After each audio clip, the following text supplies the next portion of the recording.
Hello everyone, that's the lecture of chemistry for class 12th. Today's our topic is Faraday's second law of electrolysis. देखो बच्चों, इसमें हमें क्या करना है, हमने टू बीकर लेने हैं। ठीक है, हमने क्या किया, फर्स्ट में हमने सिल्वर नाइट्रेट सॉल्यूशन फिलअप कर दिया, सेकंड में हमने क्या किया, कॉपर सल्फेट सॉल्यूशन फिलअप कर दिया। ठीक है, इन दोनों सॉल्यूशंस को या दोनों इलेक्ट्रोलाइट्स को हमने क्या किया, सीरीज में कनेक्ट कर दिया। किस में कनेक्ट कर दिया, सीरीज में। ये क्या हमारी इलेक्ट्रोलाइटिक शेल है। ठीक है, और ये जो सिल्वर नाइट्रेट है, कॉपर सल्फेट है, आपको पता है ये क्या है, इलेक्ट्रोलाइट है। बिकॉज अगर आप इनको वाटर के अंदर डालोगे तो ये क्या हो जाएंगे, आयंस में ब्रेक हो जाएंगे। ठीक है, तो फैराडे सेकंड लॉ कहता क्या है कि when the same quantity of electricity is passed through a solution of different electrolyte. जब ये क्या है, डिफरेंट इलेक्ट्रोलाइट के अंदर जब हम same quantity of electricity pass करते हैं। ठीक है, जब वो किस में कनेक्ट, कब पास करेंगे, जब वो दोनों के दोनों जो इलेक्ट्रोलाइट है वो किस में कनेक्ट होंगे, सीरीज में कनेक्ट होंगे। ठीक है, तो the mass of the substance produce या डिपॉजिट एट द इलेक्ट्रोड, तो जो मास है सब्सटेंस का जो डिपॉजिट होएगा, ठीक है, किसके ऊपर, इलेक्ट्रोड्स के ऊपर, वो किसके डायरेक्टली प्रोपोर्शनल होगा, उसके एटॉमिक, उसके वेट के। ठीक है, वो किसके डायरेक्टली प्रोपोर्शनल होगा, उसके एटॉमिक वेट के। ठीक है, कैसे, यहाँ पे क्या सिल्वर नाइट्रेट सॉल्यूशन है। ठीक है, सॉल्यूशन है ये, जैसे इलेक्ट्रिसिटी पास करोगे तो ये किस में ब्रेक डाउन हो जाएगा, सिल्वर आयंस में, Ag plus and NO3 negative. ठीक है, तो जो Ag यहाँ पे सॉल्यूशन में क्या है, Ag प्लस आयंस है और NO3 नेगेटिव आयंस है। ठीक है, तो Ag किसकी तरफ भागेगा, नेगेटिव की तरफ। ठीक है, ये क्या हमारा नेगेटिव इलेक्ट्रोड है, ये क्या हमारा पॉजिटिव इलेक्ट्रोड है, और इसको हमने किससे कनेक्ट कर रखा है, बैटरी से कनेक्ट कर रखा है। ये क्या इसका पॉजिटिव टर्मिनल है, ये बैटरी का नेगेटिव टर्मिनल है। ठीक है, तो Ag आयंस क्या हो जाएंगे, यहाँ पे Ag क्या करेगा, Ag प्लस एक इलेक्ट्रॉन को लॉस करके क्या बना देगा, सिल्वर बना देगा, और सिल्वर यहाँ पे क्या होना स्टार्ट हो जाएगा, जैसे जैसे हम इलेक्ट्रिसिटी पास करते जाएंगे तो जो सिल्वर है यहाँ पे क्या होना स्टार्ट हो जाएगा, डिपॉजिट होना स्टार्ट हो जाएगा। ठीक है, और ऐसे ही सेम यहाँ पे, और सिल्वर नाइट्रेट आयन की साइड मूव करेंगे, पॉजिटिव इलेक्ट्रोड की तरफ मूव करेंगे। ठीक है, ये यहाँ पे डिपॉजिट हो जाएगा। ऐसे ही कॉपर सल्फेट है, जब इलेक्ट्रिसिटी सेम ये और ये प्रोसेस क्या होंगी, साइमल्टेनियसली होंगी, साथ साथ होंगे। ठीक है, तो सॉल्यूशन में क्या, कॉपर पॉजिटिव आयंस भी हैं और सल्फेट नेगेटिव आयंस भी हैं। जैसे इलेक्ट्रिसिटी पास होगी, copper sulphate ion, copper ions का किस साइड मूव करेंगे, नेगेटिव इलेक्ट्रोड की तरफ, और सल्फेट आयन पॉजिटिव इलेक्ट्रोड की तरफ मूव करेंगे। ठीक है, तो जो कॉपर है क्या करेगा, 2 इलेक्ट्रॉन का लॉस करके कहाँ चला जाएगा, मीन्स क्या बन जाएगा, कॉपर। ठीक है, तो यहाँ पे कॉपर क्या होना स्टार्ट हो जाएगा, डिपॉजिट होना स्टार्ट हो जाएगा। ठीक है, ओके, तो ये जितना भी यहाँ पे सिल्वर डिपॉजिट हुआ है और जितना भी यहाँ पे कॉपर डिपॉजिट होगा वो किसके डायरेक्टली प्रोपोर्शन होगा, उसके उनके एटॉमिक वेट के। ठीक है, किसके डायरेक्टली प्रोपोर्शन होगा, उनके एटॉमिक या इक्विवेलेंट मास के। ठीक है, तो हम क्या बोल सकते हैं कि the mass of silver deposit, जितना मास सिल्वर का, जितना मास यहाँ पे डिपॉजिट होगा वो किसके इक्वल होगा, इक्विवेलेंट मास ऑफ सिल्वर, किसके इक्वल होगा, उसके इक्विवेलेंट मास के। ठीक है, और by mass of copper deposit, जितना कॉपर डिपॉजिट होगा वो किसके इक्वल होएगा, इक्विवेलेंट मास ऑफ कॉपर। समझ आया, ये था हमारा सेकंड लॉ। ओके, समझ आ गया, आई थिंक आपको समझ आ गया होगा। ठीक है, अब देखो बच्चे, नेक्स्ट है, आगे कर लेते हैं। Next that is very important topic. ठीक है तो इसी के अंदर ये 1 इलेक्ट्रॉन किसके इक्वल होता है, 1 इलेक्ट्रॉन पे कितना चार्ज होता है, कितना चार्ज होता है, 1.6 × 10⁻⁻19 कूलम्स, इतना चार्ज होता है ना। ठीक है, अगर हम 1 मोल इलेक्ट्रॉन पे चार्ज फाइंड आउट करें तो 1 मोल इलेक्ट्रॉन पे कितना चार्ज होता है, 1 मोल इलेक्ट्रॉन में मीन्स कितने इलेक्ट्रॉन प्रेजेंट है, हाउ मच इलेक्ट्रॉन, 6.02 × 10⁻⁻19 -23 इलेक्ट्रॉन्स। ठीक है, एक मोल इलेक्ट्रॉन में कितने इलेक्ट्रॉन्स होते हैं? 6.022 मल्टीप्लाई 10⁻23 इलेक्ट्रॉन्स। ठीक है, अगर हम इसकी वैल्यू निकालें 1 मोल इलेक्ट्रॉन्स की, तो एक इलेक्ट्रॉन पे चार्ज कितना होगा? 6.022 10⁻23। सॉरी, यहाँ पे नेगेटिव नहीं आएगा। ठीक है, तो और एक इलेक्ट्रॉन की वैल्यू क्या होती है? 1.6 × 10⁻19 कूलम्स। ठीक है, यही होगा ना। ठीक है, तो एक मोल इलेक्ट्रॉन पे कितना चार्ज होगा? इतना चार्ज होगा। ठीक है, अब देखो इसकी अगर आप इसको मल्टीप्लाई करते हो तो इसकी वैल्यू आती है 96487। कितनी वैल्यू आती है इसकी? कूलम्स। ठीक है, और अप्रोक्सीमेटली हम कह सकते हैं 96500 कूलम्स। ओके, हम अप्रोक्स लेके चलते हैं इसकी वैल्यू। ओके, इसमें अगर आप मल्टीप्लिकेशन आगे न्यूमेरिकल वगैरह में मल्टीप्लाई करोगे तो उसमें थोड़ी सी डिफ़िकल्टी आएगी, इस वजह से हम इसकी अप्रोक्स वैल्यू लेके चलते हैं। ठीक है, तो बच्चे जो 1 मोल इलेक्ट्रॉन किसके इक्वल हो गया? 96500 कूलम्स के इक्वल होएगा। ठीक है, और 96500 कूलम्स को बोलते हैं हम 1 फैराडे। 1 फैराडे। ठीक है, या फिर आप इसको 1F भी लिख सकते हो। समझ आया? ठीक है, तो 1 मोल इलेक्ट्रॉन किसके इक्वल होएगा? 1 फैराडे के। हम इसको ऐसे लिख सकते हैं, 1 मोल इलेक्ट्रॉन की वैल्यू क्या होगी? 1 फैराडे होगी। समझ आया? That's it. एक इलेक्ट्रॉन पे कितना चार्ज होता है? 1.6 मल्टीप्लाई 10⁻⁻19 कूलम्स। ठीक है, अगर हमें 1 मोल की value, 1 mole is a huge amount. ठीक है, बहुत बड़ी अमाउंट है ये। अगर हमें 1 मोल इलेक्ट्रॉन की वैल्यू चाहिए तो 1 मोल में कितने इलेक्ट्रॉन्स प्रेजेंट है पहले हमें वो देखने पड़ेंगे। तो इसमें कितने इलेक्ट्रॉन प्रेजेंट है? 6.022 मल्टीप्लाई 10⁻23 इलेक्ट्रॉन्स। ठीक है, फिर हम क्या करेंगे? एक इलेक्ट्रॉन की पे कितना चार्ज होता है हम वो फाइंड आउट करेंगे। तो एक इलेक्ट्रॉन पे चार्ज हमें पता है इतना होता है। ठीक है, इसको मल्टीप्लाई किया, ये वैल्यू आई, अप्रोक्स वैल्यू लेंगे। ठीक है, तो एक मोल इलेक्ट्रॉन पे कितना चार्ज होता है? इतना चार्ज होता है। ठीक है, इस पूरी वैल्यू को हम क्या लिख देते हैं? 1 फैराडे या 1F। तो आपको हमेशा ये बात याद रखनी है कि एक मोल इलेक्ट्रॉन की वैल्यू क्या होती है? 1 फैराडे। अगर मैं यहाँ से आपसे पूछूं कि 2 मोल इलेक्ट्रॉन की वैल्यू क्या होगी तो आप क्या बोलोगे? 2 फैराडे। समझ आया? तो कितनी होगी? 2 फैराडे होगी। ठीक है, अब देखो आपको पता है कि W = ZQ। आपने Faraday first law of thermodynamics में क्या पढ़ा था? Sorry, first law of electrolysis में क्या पढ़ा था कि जो W क्या होता है? Mass of the substance deposit. किसके डायरेक्टली प्रोपोर्शनल होता है? उसकी जितनी क्वांटिटी ऑफ इलेक्ट्रिसिटी हम पास करते हैं। ठीक है, और Z क्या होता है? इक्विवेलेंट प्रोपोर्शनलिटी ऑफ कांस्टेंट होता है, इक्विवेलेंट कांस्टेंट आप उसको बोलते हो। ठीक है, तो Z की वैल्यू हम यहाँ से क्या लिख सकते हैं? W/Q ऐसे लिख सकते हैं ना। तो W क्या होता है? Equivalent weight of the substance. ठीक है, और Q क्या होता है? Q कितना, जितना चार्ज हमने पास किया। ठीक है, हम इसको अप्रोक्स लेके चलते हैं 1 फैराडे के इक्वल। ठीक है, इतने कूलम्स। ठीक है, तो Z यहाँ से आप इसकी मल्टीप्लाई कर सकते हो। Z multiplied 96500 Coulomb's = equivalent weight. ठीक है, अगर आप इक्विवेलेंट वेट की वैल्यू निकालो, इक्विवेलेंट वेट = Z की वैल्यू क्या है? W/Q × 96500 ये होता है। ठीक है, अगर क्वेश्चन में हमसे पूछे कि इक्विवेलेंट वेट पूछ रखा है किसी भी सब्सटेंस का। ठीक है, और हमें चार्ज पता ही होता है कितना होता है। ठीक है, अगर वो पता चल जाए हमें कितना mass of the substance deposit हुआ है। ठीक है, और कितना करंट पास हुआ है, तो उस सब्सटेंस का इक्विवेलेंट वेट हम निकाल सकते हैं। ठीक है, ये भी एक फॉर्मूला, ये भी आपको लर्न करना है। ओके, अब नेक्स्ट है बच्चे इसमें कुछ न्यूमेरिकल्स। न्यूमेरिकल्स में क्या है? फर्स्ट न्यूमेरिकल हमारा कि how much charge is required, कितना चार्ज की हमें ज़रूरत होगी फॉर द फॉलोइंग रिडक्शन के लिए।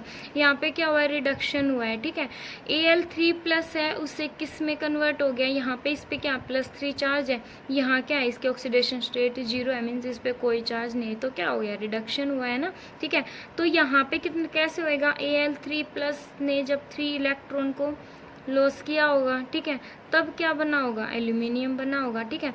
अगर हम एक मोल एल्यूमिनियम है, ठीक है, एक मोल एल्यूमिनियम के रिडक्शन के लिए जब एक मोल एल्यूमिनियम 3+ से Al बना, ठीक है, तो कितना चार्ज चाहिए हमें, ठीक है, 3 इलेक्ट्रॉन्स। 3 इलेक्ट्रॉन्स का मीनिंग क्या होता है, 3 फैराडे।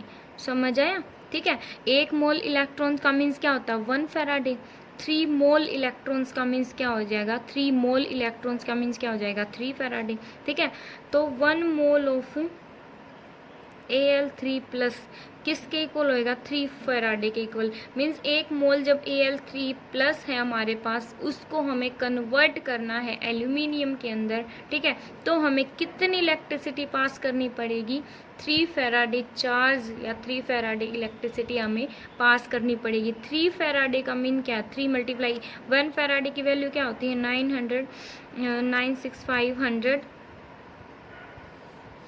900 ठीक है, 96,500 कूलम्स, ठीक है। तो यहाँ पे अगर वैल्यू इसकी पुट करेंगे तो क्या हो जाएगा, इसकी वैल्यू आ जाएगी 289,500 कूलम्स।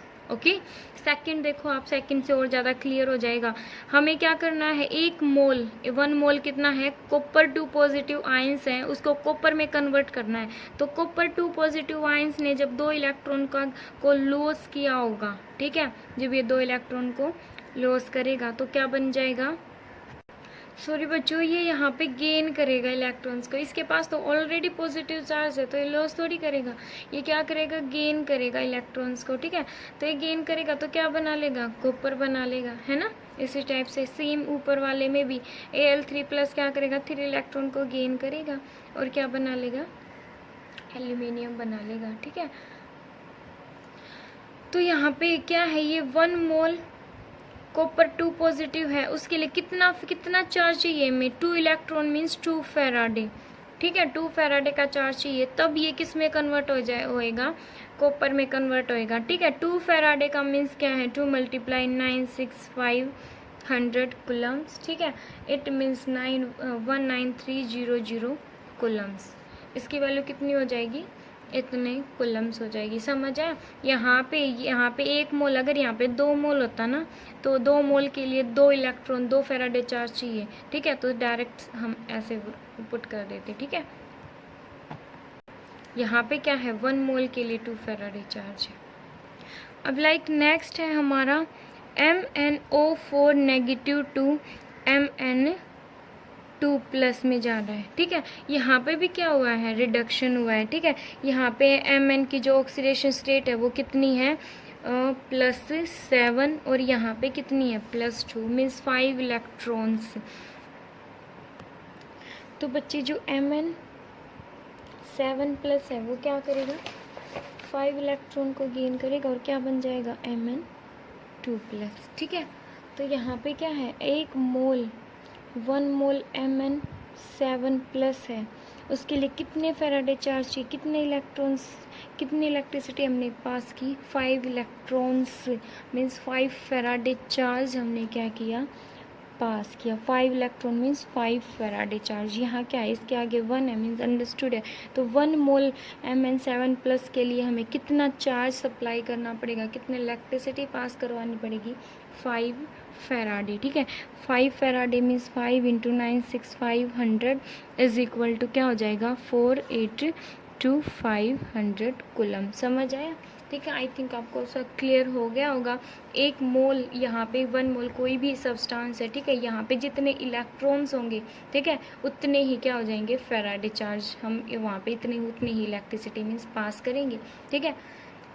और वो जो सब्सटेंस है वो क्या हो जाएगा, रिड्यूस हो जाएगा, ठीक है। अब नेक्स्ट देखो, एक एग्जांपल है। देखो बच्चों, इसमें दे रखा है एक सॉल्यूशन है कॉपर सल्फेट का। किसका सॉल्यूशन है, कॉपर सल्फेट का सॉल्यूशन एक इलेक्ट्रोलाइटिक सेल के अंदर। इस इलेक्ट्रोलाइट से हम इलेक्ट्रिसिटी पास करते हैं कितने मिनट तक, 10 मिनट तक इलेक्ट्रिसिटी पास करते हैं, ठीक है, विद द करंट। कितना, 10 मिनट इलेक्ट्रिसिटी पास करते हैं तो कितना करंट पास होता है उसमें, 1.5 एम्पियर करंट पास होता है। तो बोल रहा है कि what is the mass of the, कितना मास ऑफ द कॉपर, कितना जो कॉपर है वो डिपॉजिट होता है, किस पे डिपॉजिट होएगा, आपको पता है कैथोड पे डिपॉजिट होएगा, ठीक है। तो मोलर मास दे रखा है कॉपर का, ओके। तो आपको पता है कि जो करंट है, करंट कितना दे रखा है 1.5 एम्पियर, और टाइम कितना दे रखा है 10 मिनट। 10 मिनट को अगर आप सेकंड में कन्वर्ट करोगे तो क्या हो जाएगा 10 into 60 is equal to 600 second, ठीक है। क्वांटिटी ऑफ इलेक्ट्रिसिटी पास, ठीक है, ये किसके इक्वल हो जाएगा, Q is equal to I T होता है ना, आई इंटू टी, है आपको पता है क्यू किसके इक्वल होता है, चार्ज किसके इक्वल होता है, जितना करंट पास किया जितने टाइम में पास किया, ठीक है।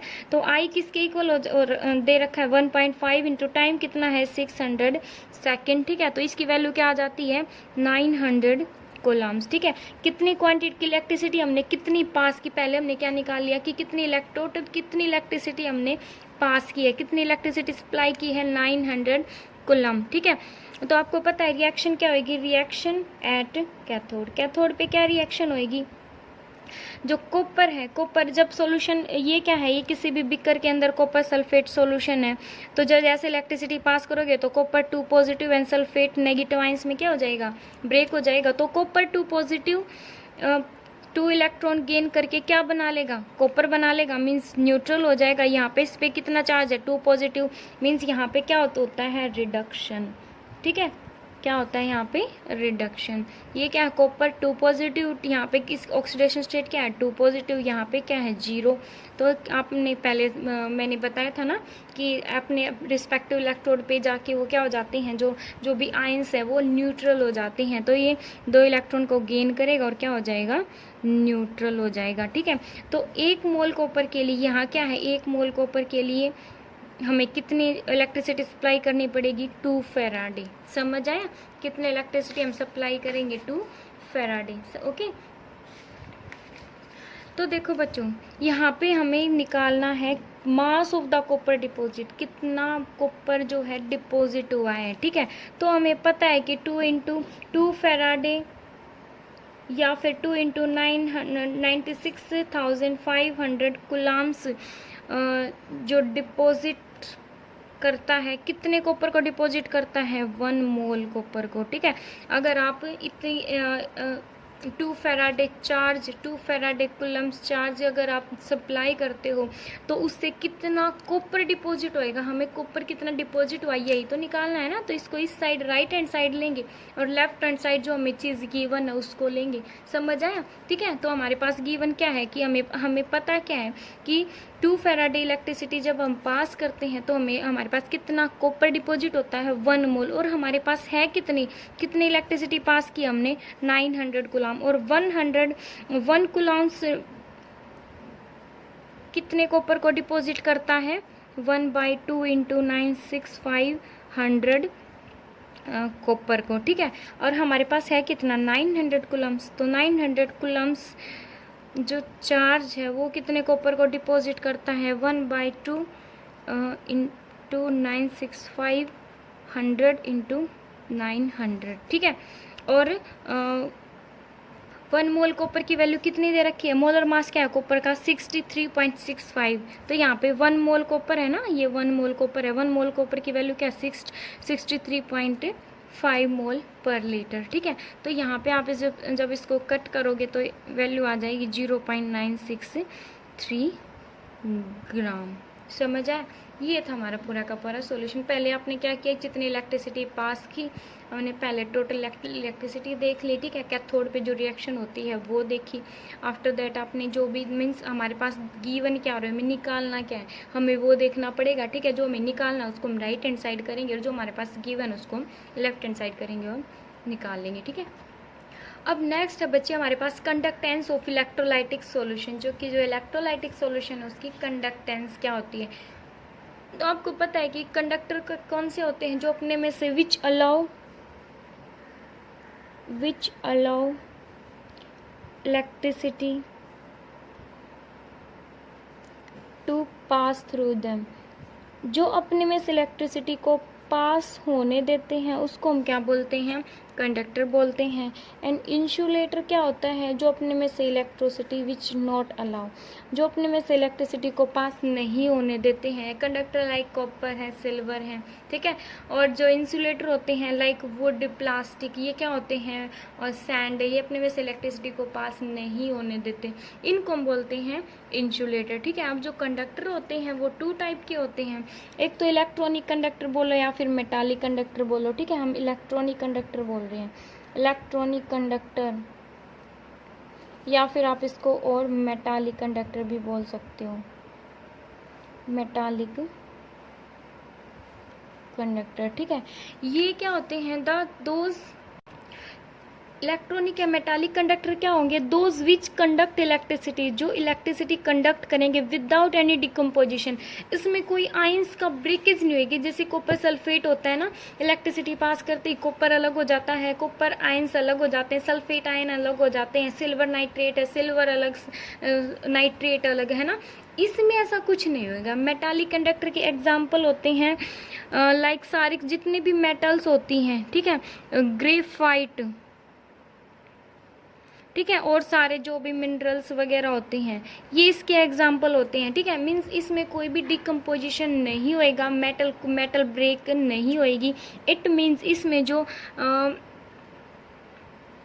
इलेक्ट्रॉन, इसमें जो करंट फ्लो होएगा ना, वो किसकी वजह से होएगा, due to flow of electron, due to flow of electron, electron flow होने की वजह से करंट फ्लो होएगा, जो आप आगे पढ़ोगे, ठीक है, इलेक्ट्रोकेमिकल शेल के अंदर, ठीक है। इलेक्ट्रोकेमिकल शेल में क्या होएगा, कोई आयंस की ब्रेकेज नहीं होएगी, ठीक है, डायरेक्ट इलेक्ट्रॉन फ्लो होंगे, इलेक्ट्रॉन फ्लो होने की वजह से क्या होगा, करंट फ्लो होएगा, ठीक है। मींस इसमें कोई भी ब्रेकेज नहीं होएगी।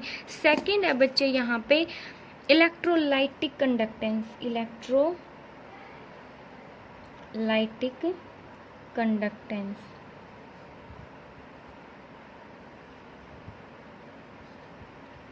कंडक्टर आएगा यहाँ पर, electrolytic conductor.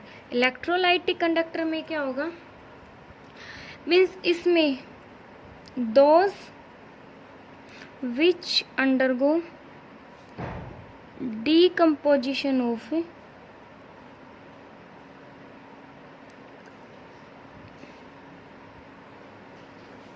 Electrolyte,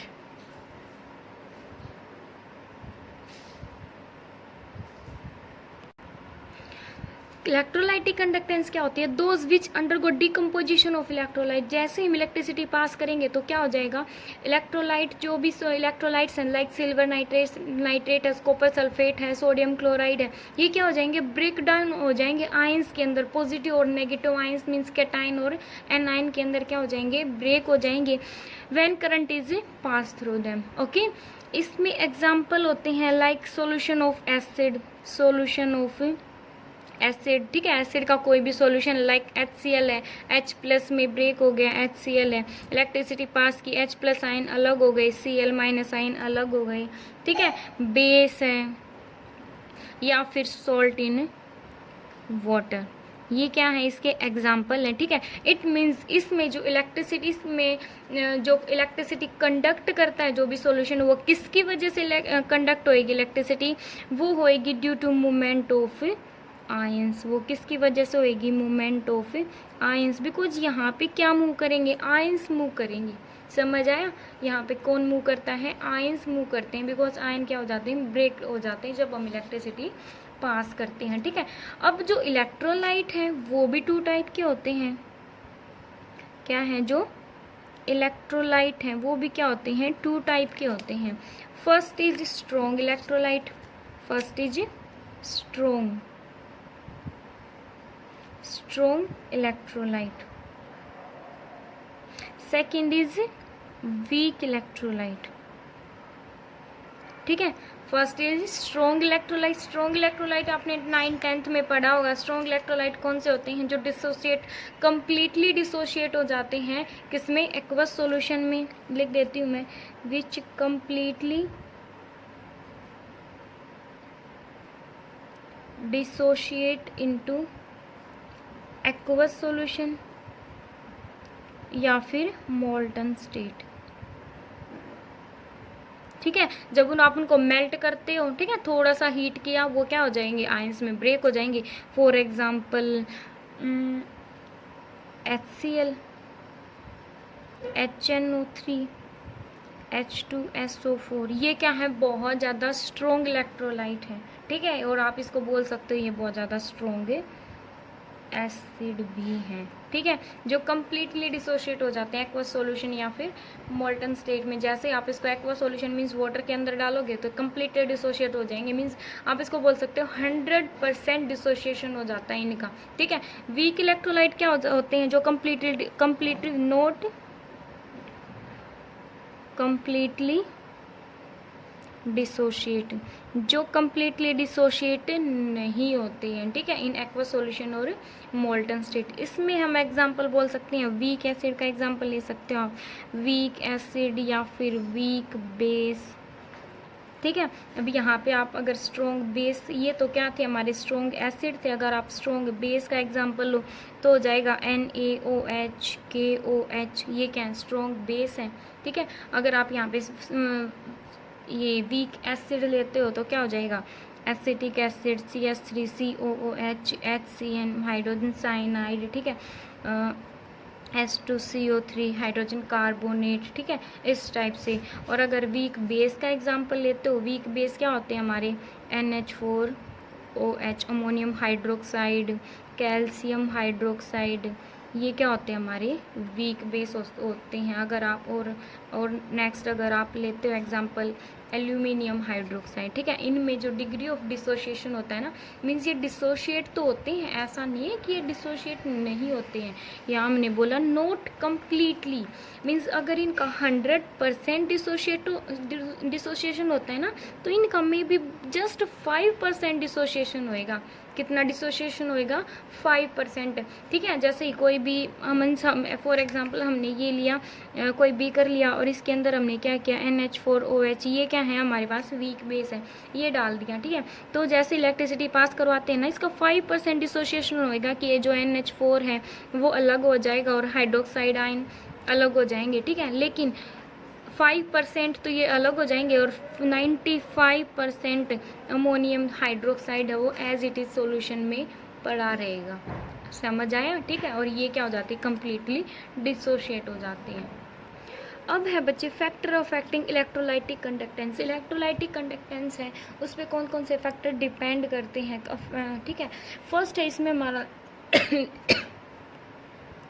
nature of the electrolyte. Electrolyte की नेचर पे डिपेंड करता है कि आइदर वो स्ट्रॉन्ग इलेक्ट्रोलाइट है या फिर वो वीक इलेक्ट्रोलाइट है। आपको पता है स्ट्रॉन्ग इलेक्ट्रोलाइट कम्प्लीटली डिसोशिएट हो जाते हैं, तो जितने ज़्यादा मीन्स बिल्कुल 100% डिसोशिएशन हो जाता है तो इतनी ज़्यादा इलेक्ट्रिसिटी पास करेंगे, इतनी ज़्यादा आयंस मूव करेंगे वहाँ पे, ठीक है, उतनी ज़्यादा इलेक्ट्रिसिटी पास होएगी, ठीक है। मीन्स ये कंडक्ट करेंगे इलेक्ट्रिसिटी एट लार्ज एक्सटेंट, ठीक है।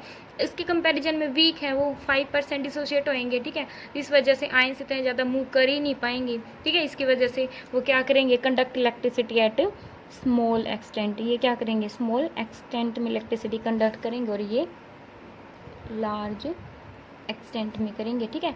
और सेकंड है हमारे पास nature of the solvent. Nature of the solvent, solvent की नेचर पे भी डिपेंड करता है और उसकी विस्कोसिटी। इसका मीनिंग क्या है कि जो भी सॉल्यूशन आपने ले रखा है ना, ठीक है, ये कोई भी सॉल्यूशन है, ठीक है, या वाटर है या फिर कोई और कोई भी सॉल्यूशन है, ठीक है। सॉल्वेंट हम उसी को बोलते हैं ना जो ज़्यादा अमाउंट में प्रेजेंट होता है, और जो भी हम डाल रहे इलेक्ट्रोलाइट है वो तो क्या है, एज ए सोल्यूट का काम करेगा, ठीक है। तो जो भी हमने यहाँ पे सोलवेंट लिया ना, उसकी नेचर पे भी डिपेंड करता है, ठीक है, कंडक्टेंस। कैसे, अगर जो सोलवेंट है अगर वो हमारा जितना पोलर है नेचर में, ठीक है, जितना पोलर है, लाइक वाटर है, वाटर क्या मोर पोलर है, जैसे वो इलेक्ट्रिसिटी पास करेंगे और हमने एसिड वगैरह डाल दिया तो H+OH नेगेटिव आयंस में ब्रेक हो जाएगा, समझ आए। तो जितना ज़्यादा पोलर होगा, जितनी ज़्यादा पोलैरिटी होगी सोलवेंट की, उतना ही ज़्यादा आयनाइजेशन, उतना ही ज़्यादा जो भी इलेक्ट्रोलाइट हम डाल रहे हैं ना, उतना ही ज़्यादा उसकी ब्रेकेज होएगी, ठीक है, उतना ही वो कम्प्लीटली डिसोशिएट हो पाएगा अपने आयंस के अंदर, और उतनी ज़्यादा क्या होगी, कंडक्टेंस होगी, ठीक है। और इसके कंपैरिजन में वाइस वर्सा है, ठीक है। अगर पोलर नहीं होएगा, नॉन पोलर होगा नेचर में, तो क्या हो जाएगा, इस पे जो भी इलेक्ट्रोलाइट हम डालेंगे वो क्या होएगा, अच्छे से डिसोशिएट नहीं कर पाएगा और कंडक्टेंस क्या हो जाएगी, कम हो जाएगी। फॉर ऐसे ही विस्कोसिटी, विस्कोसिटी क्या होती है, मीन्स गाढ़ापन। जैसे शहद होता है, तो वाटर को आप फर्श पे फ्लो करवाओ, ठीक है, वाटर क्या हो जाएगा, बहुत दूर तक फैल जाएगा, स्प्रेड हो जाएगा। बट ऐसे ही अगर आप शहद को डालोगे तो शहद क्या है, बहुत ज़्यादा विस्कस होता है, वो ज़्यादा गाढ़ा होता है ना, वो इस वजह से शहद इतनी ज़्यादा इजीली स्प्रेड हो ही नहीं पाएगा, ठीक है। तो जितनी ज़्यादा विस्कोसिटी, अगर यहाँ पे ये बहुत ज़्यादा विस्कस है, समझ आए, अगर ये हमारा जो सोलवेंट है वो बहुत ज़्यादा गाढ़ा है, विस्कस है, तो जो भी इलेक्ट्रोलाइट हम डालेंगे वो अच्छे से डिसोसिएट हो ही नहीं पाएगा, बिकॉज इतना ज़्यादा ये विस्कस है हमारा सोलवेंट, उसकी वजह से, ठीक है। तो जितनी ज़्यादा विस्कोसिटी अगर मोर है, ठीक है, तो कंडक्टेंस क्या हो जाएगी हमारी, लेस हो जाएगी। तो कंडक्टेंस क्या हो जाएगी हमारी, कम हो जाएगी, ठीक है। अगर विस्कोसिटी मीन्स जो विस्कोसिटी है किसकी, सोलवेंट की, वो क्या होती है, इनवर्सली प्रोपोर्शन होती है, ठीक है, किसकी, इलेक्ट्रो कंडक्टेंस की, ठीक है, क्या होती है, इनवर्सली। विस्कोसिटी मीन्स अगर विस्कस कम है तो कंडक्टेंस ज़्यादा, अगर विस्कोसिटी ज़्यादा है सोलवेंट की तो कंडक्टेंस क्या हो जाएगी, कम हो जाएगी, ठीक है। थर्ड हम लेते हैं टेम्परेचर। थर्ड हम क्या लेते हैं, टेम्परेचर। टेम्परेचर क्या होगा, जितना ज़्यादा हम टेम्परेचर बढ़ाएंगे तो उतना ज़्यादा डिसोसिएशन हो जाएगा, है ना। अगर जो वीक इलेक्ट्रोलाइट है ना, अगर आप वीक इलेक्ट्रोलाइट है, वीक इलेक्ट्रोलाइट में मान लो 5% डिसोसिएशन हो रहा है, ठीक है, यहाँ पे हमने क्या लिया, वीक इलेक्ट्रोलाइट है, 5% डिसोसिएशन हो गया, और नीचे से हमने क्या किया, टेम्परेचर इंक्रीज कर दिया, तो 5 से मे बी 10, 15 ज़्यादा इंक्रीज करते गए, 20-25% तक भी वो क्या हो जाएगा, डिसोसिएट हो जाएगा वीक इलेक्ट्रोलाइट, और कंडक्टेंस क्या हो जाएगी, ज़्यादा हो जाएगी, समझ आए। तो जैसे ही हम टेम्परेचर क्या करते हैं, टेम्परेचर को इंक्रीज करते हैं, तो क्या हो जाएगा, डिसोसिएशन जो है किसका, इलेक्ट्रोलाइट का, वो क्या हो जाएगा, इंक्रीज हो जाएगा, हेंस जो कंडक्टेंस है वो भी क्या हो जाएगी, इंक्रीज हो जाएगी। नेक्स्ट है कंसंट्रेशन ऑफ द सॉल्यूशन, की जो भी सॉल्यूशन हमारा सोलवेंट प्लस सोल्यूट मिला के जो भी कंसंट्रेशन होगी उसकी सॉल्यूशन की, वो उस पे कैसे इफेक्ट पड़ता है इलेक्ट्रोलाइटिक कंडक्टेंस का, ठीक है। कैसे, सॉरी, इलेक्ट्रोलाइटिक कंडक्टेंस का कंसंट्रेशन ऑफ द सॉल्यूशन पे कैसे इफेक्ट पड़ता है, ठीक है। तो इसलिए तो हम कह सकते हैं कि जो हाइयर द कंसंट्रेशन, जितनी ज़्यादा कंसंट्रेशन होगी किसकी, सॉल्यूशन की, जितना ज़्यादा कंसंट्रेटेड होगा ना सॉल्यूशन, उतनी ही क्या हो जाएगी, लेस कंडक्टेंस हो जाएगी, ठीक है। कंसंट्रेशन क्या होती है, कंसंट्रेशन और डाइल्यूशन आई थिंक आपको पता होगा, और वैसे भी थोड़ा सा मैं आपको हिंट दे देती हूँ, ठीक है। ये क्या, हमारे पास अगर 1 गिलास वाटर है, ये क्या, 1 गिलास वाटर के अंदर आपने क्या डाल दिया, 1 टेबल स्पून क्या डाल दिया, शुगर डाल दी, तो ये क्या हमारा डाइल्यूट सॉल्यूशन, कैसा बनेगा, ये डाइल्यूट सॉल्यूशन बनेगा। लेकिन अगर आपने 1 गिलास वाटर के अंदर 10 टेबल स्पून क्या डाल दी, शुगर डाल दी, तो ये क्या हो जाएगा हमारा, कंसंट्रेटेड हो जाएगा, क्या हो जाएगा, कंसंट्रेट। 10 ग्राम शुगर की जगह पे आप एसिड भी डाल सकते हो, बेस भी डाल सकते हो, कुछ भी डाल सकते हो, समझ आए। एक आइडिया, जनरल आइडिया दे दिया मैंने कि डाइल्यूट क्या होता है और कंसंट्रेटेड क्या होता है, ओके। तो जितनी ज़्यादा कंसंट्रेटेड होगा ना सॉल्यूशन, उतने ही ज़्यादा उतनी उसकी कंडक्टेंस क्या हो जाएगी, कम हो जाएगी, ठीक है। तो हमें क्या चाहिए, थोड़ा डाइल्यूट ही चाहिए है सॉल्यूशन, ओके।